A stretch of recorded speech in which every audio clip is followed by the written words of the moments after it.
Hello દોસ્તો, જય શ્રી કૃષ્ણ. કેમ છો બધા? મજામાં ને? મજામાં જ રહેજો. ભગવાન સૌને મજામાં રાખે. આજે એક દીકરી વિશે થોડીક અમથી નાનકડી એવી વાત કરવી છે. આજકાલ લવ મેરેજની પ્રથા ખૂબ હાલી નીકળી છે. દીકરી બાલિક ગણાય એટલે લવ મેરેજ કરી શકીએ. પછી દીકરીઓનું શું થાય છે,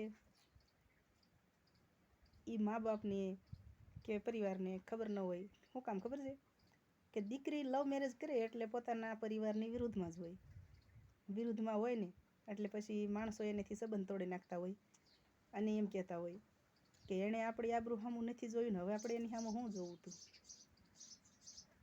એટલે એ દીકરી રહી ને શરૂમાં તો એને દુનિયા આખી એક જ વ્યક્તિમાં દેખાતી હોય કે જે છે એ બધું આ જ છે એમ.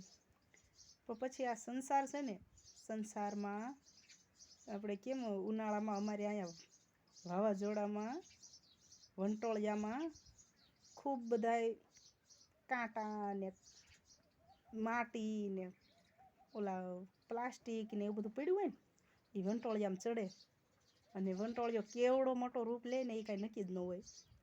એટલે આપણો સંસાર રહ્યો ને એ કાંઈક એવો જ છે. આપણા સંસારમાં ક્યારે કેવડો વંટોળ ચડશે ને એ આપણે કોઈને ખબર જ નથી. અમારે કાઠિયાવાડમાં વિટોળિયો કહે અને અમે પ્રાંતિજ સાબરકાંઠા બાજુ વંટોળિયો કહે. એટલે સંસાર કાંઈક આવો જ છે. દીકરી લવ મેરેજ કરી અને પોતાના પ્રેમી હારે એના ઘરે વહી જાય છે. એના મમ્મી પપ્પા છે એ એને સ્વીકારી લે છે. કારણ કે દીકરો તમારે જોવાનું, દીકરો લવ મેરેજ કરે તો આબરૂ ન જાય, દીકરી લવ મેરેજ કરે ને તો જ આબરૂ જાય.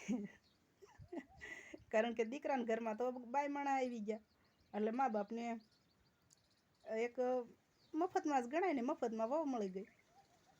છોકરો ખુશ તો અમે ખુશ, એવું આપણે સાંભળવી. પણ કોઈ દીકરી વિશે આવું ન કહે કાં કે દીકરી ખુશ તો અમે ખુશ એમ.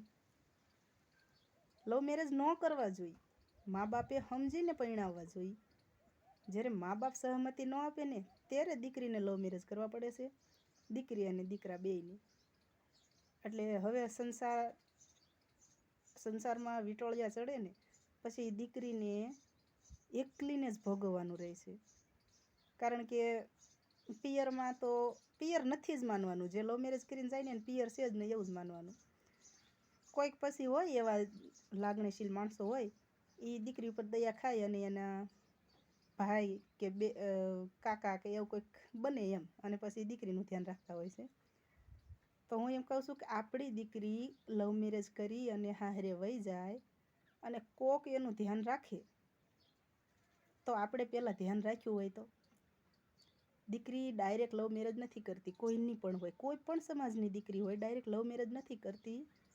કોઈ પણ દીકરીને મા બાપની આબરૂ ઉછાળવાનું સારું ન જ લાગતું હોય પણ લવ મેરેજ ક્યારે કરે કે જ્યારે મા બાપને, કુટુંબને, કોઈને એ સંબંધ મંજૂર ન હોય ને ત્યારે દીકરીને લવ મેરેજ કરવા પડે છે. અને પછી દીકરીઓને જે કાંઈ એના કિસ્મતમાં સુખ હોય તો વધારે સારું. ભગવાન હું તો કહું છું બધાને દરેકને સુખ જ આપે, પણ જ્યારે તકલીફ પડે છે ને ત્યારે દીકરીને એકલીને જ વેઠવાનું રહેશે. એટલે જ્યાં સુધી પોતાના સમાજમાં બને ત્યાં સુધી દીકરી કહેતી હોય અને સામેવાળાએ રાજી હોય ને તો દીકરીને ધામધૂમથી લગ્ન કરી દેવા જોઈએ. તો આજકાલ જે લવ મેરેજના બહુ ક્રેઝ હાલી નીકળ્યા છે ને એમાં થોડો ઘટાડો થાય, આગળ ઉપર દીકરીને તકલીફ ન થાય. જય શ્રી કૃષ્ણ. ખુશ રહેજો.